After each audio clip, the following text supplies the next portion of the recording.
Merhabalar, Gül'ün Mutfak Aşkı YouTube kanalına hoş geldiniz. 800 gram mantar, bir tane yeşil biber, bir tane büyük boy patatesle pratik bir mantar dolması tarifi hazırlayacağım. Mantarların dış kabuklarını soyarak tarifin yapılışına başlıyorum. Tarif çok pratik, çok da lezzetli, herkesin yapıp severek yiyebileceği bir tarif. Tüm mantarları temizledim. Sap kısımlarını da kenara aldım. Sap kısımlarını da tarif içerisinde kullanacağım. Yıkayacağım. İçerisindeki kumunu arındıracağım ve söylediğim gibi tarif içerisinde kullanacağım sap kısımlarını da. Büyük boy bir tane patatesi gördüğünüz gibi dilimlere ayırıyorum ve ince küpler halinde doğruyorum.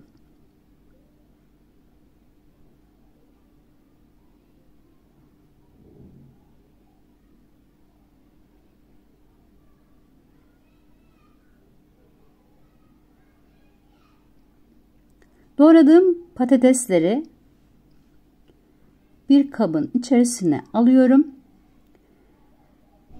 Mantarları fırına vermeden önce tepsi içerisine 3 yemek kaşığı zeytinyağı,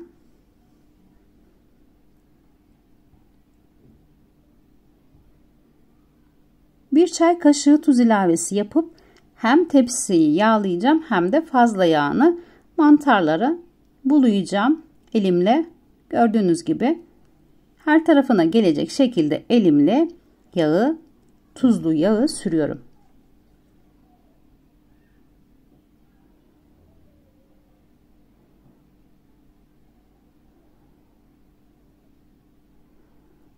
Mantarları öncelikle biraz közleyeceğim. Tüm mantarı gördüğünüz gibi elimle yağladım. Ve sap kısımlarını da yıkamıştım. Bir havlu kağıtla fazla suyunu aldım. Sap kısımlarını da tepsi içerisine bırakıyorum. 200 dereceli fırında 15 dakika közlenecek mantar. Mantar közlenirken kızgın yağın içerisine ince küpler halinde doğradım patatesi gördüğünüz gibi aldım. Çıtır çıtır olana dek pişireceğim patatesi.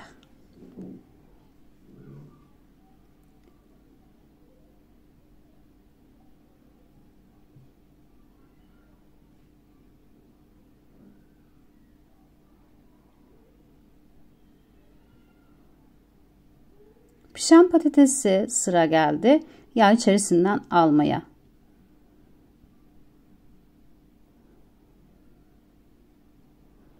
Tüm patatesi gördüğünüz gibi aldım. Altına bir havlu kağıt sermiştim. Fazla yağını almak için çıkarttım. İçerisine bir tane yeşil biber, birazcık da maydanoz ilavesi yapacağım. Mantarların içerisini doldurmak için. Hazırladığım, doğradığım yeşil biberi ve gördüğünüz gibi yarım maydanozun yarısı kadar 6-7 dal maydanozu da ince şekilde doğrayıp karışımın içerisine ekleyeceğim.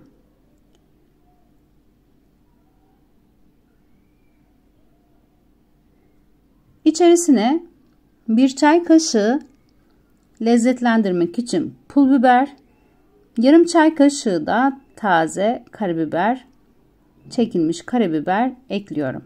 Tuz ilavesi yapmayacağım. Tuzu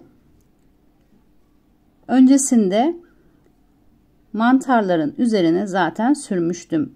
Zeytinyağı ile beraber çok fazla tuzlu olabilir. O yüzden karışımın içerisine tuz eklemedim. 15 dakika pişen mantarlar gördüğünüz gibi fırından çıktı. İçerisindeki suyu tepsi içerisine döküyorum. Sonrasında pişerken kullanacağım tepsi içerisindeki suyu. Mantarları dolduruyorum. 800 gram mantara bir tane büyük boy patates tam geliyor. bolca, iyice sıkıca doldurdum.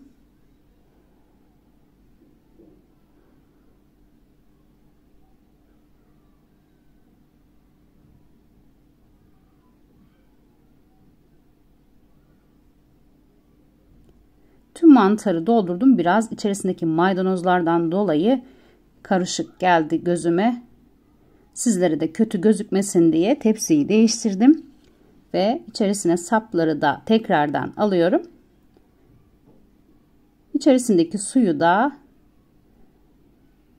gördüğünüz gibi maydanozlar içine düşmesin diye süzdüm ve fırına tekrardan göndereceğim. İçerisindeki suyuyla pişecek. Üzerlerine ufak dilimler halinde kaşar ilavesi yapıyorum. Üzerindeki kaşar eriyene dek içerisindeki su çekene dek pişecek. Gördüğünüz gibi 180 dereceli fırına tekrardan gönderiyorum. 20 dakika pişirdim.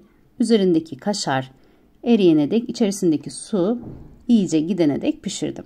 Her fırının pişirme derecesi farklılık gösterebilir. Siz üzerindeki kaşar eridiği zaman içerisindeki su gördüğünüz gibi kaybolduğu zaman fırından çıkartabilirsiniz. Herkesin pratik bir şekilde hazırlayacağı bu güzel lezzeti sizlere nacizane sunmaya çalıştım. Umarım sizler de izlediğinizde tarifi beğenirsiniz. Şimdiden hazırlayacaklara afiyet olsun. Kanalıma abone olmayı ve beğeni yapmayı unutmayın lütfen. O güzel yorumlarınızı videomun altına bekliyorum. Sizlerin görüşleri benim için çok değerli. Tarifin malzemelerini neyi ne kadar kullandığımı da açıklama kısmında belirteceğim. Oradan da bakabilirsiniz. Bir tarifin daha sonuna geldim. Başka bir tarifte görüşmek üzere. Herkese sevgiler sunuyorum.